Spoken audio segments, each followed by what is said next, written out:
اب نوٹ کر لیجئے، یہ کتابیں اگر آپ پڑھنا چاہیں تو کتاب الملاحم میں پڑھیے. بدترین عذاب عربوں پر آیا کھڑا ہے، سروں پر تنا ہوا ہے، بدترین.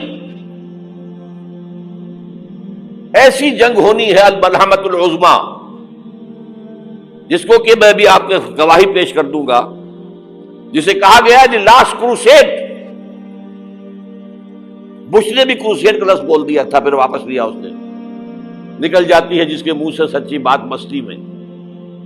فقیہ مصلحت بین سے اور ہندے بادہ خار اچھا، کروسیڈ کہہ کر پھر واپس لیا. یہ کروسیڈ،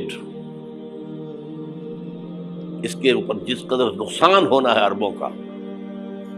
گریٹر اسرائیل بنے گا، یہ عراق، شام، اردن، سعودی عرب کا کچھ شمالی علاقہ، ترکی کا جنوبی علاقہ، مصر کا صحرائے سینا، اور اس کے ساتھ ہی جو بہترین اس کا زرخیز ترین علاقہ ڈیلٹا آف نائل، یہ سب یہودیوں کے قبضے میں جائے گا. اس کو حدیث میں کہا گیا الملحمۃ العظمیٰ. عیسائی 80 علم لے کر ہے مسلمانوں تم پر حملہ آور ہوں گے، اور ہر علم کے نیچے 12,000 فوج ہوگی، 9.5 لاکھ فوج. یہ نیٹو کی تیاری کس کے لیے ہو رہی ہے؟ جب یو ایس ایس آر کا خاتمہ ہوا تو پوچھا گیا تھا نیٹو چیف سے، اب کس لیے؟ تمہارا وہ دشمن تو ختم ہو گیا، اب ہمیں اسلامک فنڈامنٹلزم سے نمٹنا ہے. وہ جانتے ہیں خطرہ یہی ہے، اب اسلام ابھر سکتا ہے. مسلمانوں کے سینوں کے اندر وہ آگ ہے، اوپر خاکستر آ گیا ہے، تم پہ اٹھانا بیٹھنا، یہ اندر تو انگارہ ہے، اوپر سے راکھ ہے، اس سے دھوکہ نہ کھا جانا ان کے دلوں کے اندر. اور بش نے کہا تھا مسلمان چاہتے ہیں کہ ہسپانیہ سے لے کر انڈونیشیا تک نظام خلافت قائم کریں. اور میں حیران ہوا تھا کہ اس کمبخت کو ہسپانیہ کا خیال کیسے آ گیا. ہمیں تو کبھی آتا ہی نہیں، اب ہم تو بھول گئے. وہ تو 500 برس پرانی بات ہے، جبکہ وہاں سے ہمیں نکال دیا گیا تھا. اگرچہ اقبال نے کہا تھا ہے ارض فلسطین پہ یہودی کا اگر حق، ہسپانیہ پر حق نہیں کیوں اہل عرب کا. ہسپانیہ میں تو 800 سال حکومت کی مسلمانوں نے، اور ابھی 500 برس ہی گزرے ہیں نا. یہودی تو ارض مقدس سے 2000 سال نکالے گئے، انہیں لا کے آباد کیا گیا، عربوں کے سینے میں خنجر بھونک دیا گیا. وہ چھوٹا سا ملک جو چاہتا کرتا، کوئی پوچھنے والا نہیں. امریکہ جیسے اپنے بیٹے کی حفاظت کرے ویسے کرتا اس کی. اور حضور نے فرمایا ہے وہ جنگ جب ہوگی تو ایک باپ کے اگر 100 بیٹے ہوں گے تو 99 ختم ہو جائیں گے، ایک بچے گا. یہ حدیث ہے، حدیث ہے صحیح. اور آپ نے فرمایا ویل للعرب من شر قد اقترب، عربوں کے لیے ہلاکت ہے، عربوں کے لیے بربادی ہے اس شر سے جو قریب آ چکی ہے. اور آج جس طرح انہوں نے ان کی تہذیب کو اختیار کر لیا ہے، دبئی جا کر دیکھیے، بدترین مغربی معاشرہ جو ہے وہ دبئی کے اندر ہم نے قائم کر کے دکھا دیا. اب سعودی عرب اس راستے پر بڑھ رہا ہے. اور اس کے بعد نمبر 2 پر جو ہے ہم پاکستانی ہیں. لیکن میں اس کے وہ پہلی بات جو کہہ رہا ہوں وہ تو یقینی ہے، اس میں تو احادیث صحیحہ موجود ہے. اگرچہ اس کے بعد پانسا پلٹے گا، پھر حضرت مہدی کا ظہور ہوگا، حضرت عیسیٰ کا نزول ہوگا، اور وہ گریٹر اسرائیل گریٹر گریو یارڈ بنے گا یہودیوں کا. ایک ایک یہودی قتل ہوگا اور دفن ہوگا. یہ بات میں ہونا ہے، میں پہلی بات پر فرض کر رہا ہوں. وہ پانسا پلٹے گا جب پلٹے گا. ابھی جو سامنے ہے وہ کیا ہے؟ جس ملحمۃ العظمیٰ کہا حضور نے، جسے آرمگیڈون کہتے ہیں عیسائی. آرمگیڈون کی اگر کہیں جا کر آپ دیکھیں گے، آپ ڈکشنری میں مانی تو کیا لکھا ہے؟ A very big war which will be fought between the forces of evil and good before the end of this world. اس دنیا کے خاتمے سے پہلے خیر اور شر کی قوتوں کے درمیان بہت بڑی جنگ ہوگی. ارمجدون اسے کہتے ہیں عربی میں، اور آرمگیڈون اسے کہتے ہیں انگریزی کے اندر. اور یہ بائبل کی آخری کتاب کے اندر ہے، جو اس میں کہ مکاشفات یوحنا، ریولیشنز آف سینٹ جان. یہ تو میں کہہ رہا ہوں یقین کے ساتھ، اور زیادہ دور نہیں ہے، آیا چاہتا ہوں. اس لیے کہ یہودیوں کا اور عیسائی جو کنزرویٹوز ہیں، نیو کنزرویٹوز، ان کا 5 نکاتی ایجنڈا ہے متفق علیہ، جس کے تحت کہ یہ جنگ صلیبی شروع کی گئی ہے. تو سن لیجئے آپ. آرمیگیڈون نمبر 1، گریٹر اسرائیل قائم ہو جانا اس کے نتیجے میں نمبر 2، مسجد اقصی اور قبۃ الصخرہ کو گرانا نمبر 3، وہاں 3rd ٹیمپل، وہ مسجد جو حضرت سلیمان نے بنائی تھی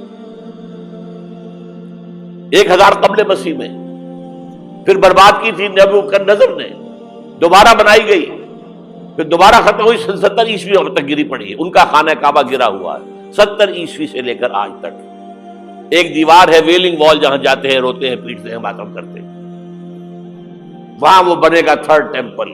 اور نمبر 4، اس میں لا کر رکھا جائے گا تخت حضرت داؤد کا.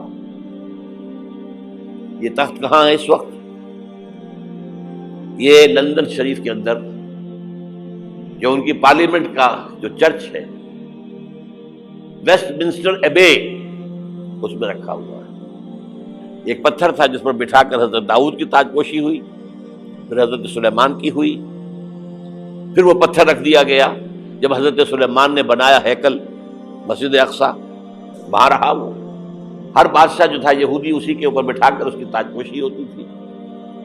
سن 70 میں ٹائٹس نے گرایا اسے، ہیکل کو، وہ پتھر لے گیا، وہاں سے روم گیا، روم سے آئرلینڈ گیا، آئرلینڈ سے اسکاٹ لینڈ آیا، اسکاٹ لینڈ سے انگلینڈ آیا، اور اب وہ رکھا ہوا ہے 14ویں صدی عیسوی سے آج تک. وہ ویسٹ منسٹر ایبے میں رکھا ہوا، ایک کرسی کی سیٹ میں اسے بنا دیا گیا ہے تخت کی شکل میں. اب انگریزوں میں کوئی ملکہ ہو، کوئی بادشاہ ہو جس کی بھی تاج پوشی ہونی اس میں ہو. یہ لا کر رکھا جائے گا 3rd ٹیمپل میں، اور اس پر یہودیوں کے خیال کے مطابق ان کا مسیحا آئے گا جو مسیح دجال ہوگا. عیسائیوں کے خیال کے مطابق حضرت عیسیٰ آئیں گے، وہ ہمارا بھی خیال ہے حضرت عیسیٰ آئیں گے علیہ السلام. بہرحال یہ تو بعد کی باتیں ہیں نا. اس وقت جو میں عرض کر رہا ہوں، عربوں پر بہت بڑا عذاب، اور پاکستان کا معاملہ البتہ یہ ہے، میں یقین سے نہیں کہہ سکتا. ہینگنگ ان دی بیلنس، ہو سکتا ہے اللہ تعالیٰ ہم پر رحم فرمائے، ہو سکتا ہے، اگرچہ اسی پہ شرائط ہوں گی. چمن کے مالک اگر بنا لیں موافق اپنا شعار، اب بھی چمن میں آ سکتی ہے پلٹ کر چمن سے روٹھی بہار، اب بھی ہو سکتی ہے. اور یہ بھی ہو سکتا ہے کہ اللہ تعالیٰ نے معجزانہ طور پر ہمیں ملک دیا، ہم نے اللہ سے بدعہدی کی، وعدہ خلافی کی، غداری کی، لہذا سزا دی جائے اور ہم سے یہ ملک چھین لیا جائے. It's just possible. دور نہ سمجھے اسے، انہونی بات نہ سمجھے. جو گھیراؤ ہو رہا ہے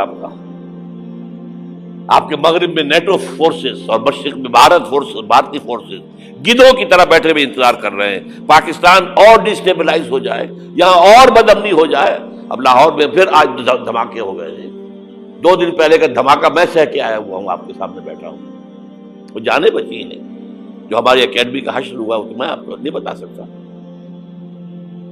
یہ سارا کیوں ہو رہا ہے؟ تاکہ یہاں بدامنی ہو جائے اور ہمیں جواز مل جائے. مغرب سے نیٹو فورسز داخل ہو جائیں، مشرق سے بھارتی فورسز آ جائیں، اور ہمارے ایٹمی دانت توڑ کر اور پھر ہمیں بھارت کے سامنے ڈال دیا جائے. نو ڈو ایز یو لائک. یہ ان کا نقشہ ہے. ہوگا کیا وہ اللہ جانتا ہے. ہوگا وہ جو اللہ چاہے. لیکن اللہ کا چاہنا جو ہے وہ کس پر منحصر ہے؟ یہاں انقلاب برپا کرو، یہاں اسلام لاؤ. اگر دھندوں میں لگے رہو گے تو وہ خود بخود نہیں آ جائے گا انقلاب. صحابہ نے جانیں دی تھی، کتنی تکلیفیں اٹھائی تھی. 12 برس تک مکی دور کے اندر با نشہ درویشی در ساز و دمادم زن، جو پختہ شبی خدرہ بر سلطنت جم سن. یوم طائف یاد ہے جو حضرت عائشہ فرماتی ہے کہ میں نے پوچھا تھا حضور سے کہ یوم احد سے زیادہ سختی بھی آپ پر کبھی آئی؟ یوم احد پر کیا ہوا تھا؟ تلوار کا وار پڑا تھا آپ کے چہرہ مبارک، یہ جو رخسار کی ہڈی ہے اس کے اندر وار گیا ہے، اوپر خود کی 2 کڑیاں تھیں وہ اس میں گھس گئیں، 2 دندان مبارک شہید ہوئے۔ وہ خود کی کڑیاں ایک صحابی نے اپنے دانتوں سے پکڑ کے کھینچنے کی کوشش کی، دانت نکل گئے، وہ نہیں نکلی، کیا جتن کر کے نکالی گئی ہوگی تو خون کا فوارہ آیا، اتنا خون گیا ہے کہ آپ بے ہوش ہو گئے، گر گئے، اور مشہور یہ ہو گیا کہ آپ کا انتقال ہو گیا، شہادت ہو گئی۔ یہ سیرت کبھی پڑھی ہے؟ حضرت عائشہ کے ہوش کا تو یہی دور تھا نا، یوم طائف میں جو آپ کی کیا تھی، بچی تھی، انہیں کیا پتا کیا ہو رہا ہے حضور کے ساتھ۔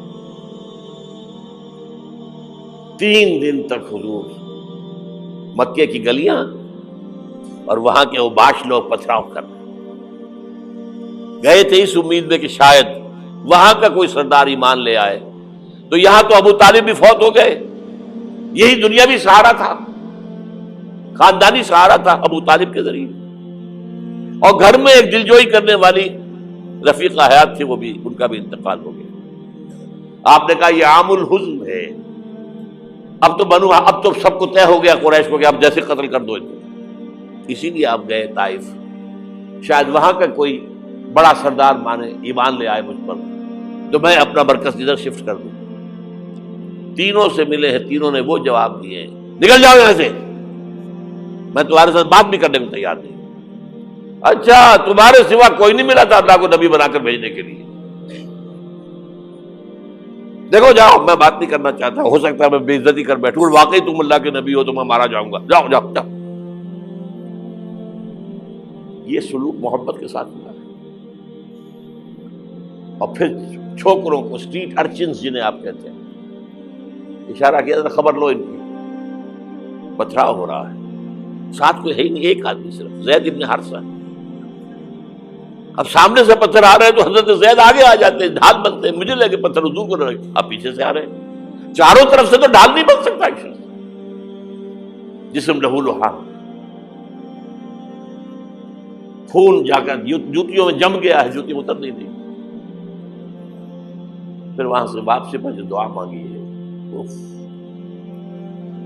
اللہم الیک اشکو ضعف قوتی وقلت حیلتی وہوانی علی الناس، اے اللہ تیری جناب میں فریاد لے کر آیا ہوں اپنی قوت کی کمی کا، اپنے وسائل کی کمی کا، اور جو ذلت و خواری ہو رہی ہے لوگوں کے سامنے، الا من تکلنی، مجھے کس کے حوالے کر دیا ہے، الا بعیدی یتجہمنی، یہ میرے اوپر ہجوم کر کے آ جائے، حملہ کرے، اور عدو من لگتا امرے، یہ دشمن کے حوالے میرا معاملہ کیا، جو چاہے کر دے وہ۔ لیکن پھر عبدیت غالب آتی ہے، ان لم یکن علی غضبک فلا ابالی، اللہ اگر تو ناراض نہیں ہے تو مجھے کوئی پرواہ نہیں، سر تقسیم خم ہے جو مزاج یار میں آئے، مجھے اندیشہ یہ ہے کہ تو ناراض تو نہیں ہوگی۔ یہ تکلیفیں جھیلی ہے، سینکڑوں صحابہ نے جانوں کا نذرانہ پیش کیا ہے، احزاب کی جنگ میں فاقوں پر فاقے ہو رہے تھے، اور ان فاقوں کی حالت میں خندق کھودنے کا حکم ملا ہے، لوگوں کی کمریں دوہری ہو رہی ہیں، پتھر باندھے ہیں اپنے پیٹوں سے، اپنی چادروں کے ساتھ کس کر کمر دوہری نہ ہو جائے، اور جب صحابہ کدالیں چلا رہے ہیں تو کیا کہہ رہے ہیں، نحن الذین بایعوا محمدا علی الجہاد ما بقینا ابدا، اللہم لا عیش الا عیش الاخرہ۔ صحابہ کہتے تھے ہم وہ لوگ ہیں جنہوں نے محمد سے بیعت کی ہے کہ جہاد کرتے رہیں گے جب تک جان میں جان نکل جائے تو بات، اور جان ہے، چاہے ابھی بھوک سے کمر دوڑی ہوئی جا رہی، جان تو ہے۔ اور ایک دفعہ کہتے تھے اللہم لا عیش الا عیش الاخرہ، اللہ عیش، زندگی تو آخرت کی زندگی ہے۔ اور حضور فرماتے تھے، حضور کے بیٹھے ہوئے نہیں تھے گاؤں تکیہ لگا کر، پتھر اٹھا کر خندق میں سے لے جا کر باہر پھینک رہے تھے، جب صحابہ کہتے ہیں اللہم لا عیش الا عیش الاخرہ، حضور فرما رہے ہیں فاغفر الانصار والمہاجرہ، اے اللہ ان انصار اور مہاجرین کی مغفرت فرما دو۔ پھر حضور کی خدمت میں کچھ لوگ آئے، حضور اب یہ فاقہ ناقابل برداشت ہو گیا، دیکھیے ہم نے یہ پتھر باندھے ہوئے اپنے پیٹ کے ساتھ۔ حضور نے کرتا اٹھا کر دکھایا، وہاں 2 پتھر باندھے ہوئے۔ یہ ہے سیرت النبی۔ آپ کس چیز کو سیرت النبی سمجھتے ہیں؟ بہرحال اس موضوع پر میری ایک کتاب ہے منہج انقلاب نبوی، کہ انقلاب کیسے آیا تھا۔ اگر دل میں ذرا بھی آرزو پیدا ہو گئی ہو کہ اللہ قبول کر لے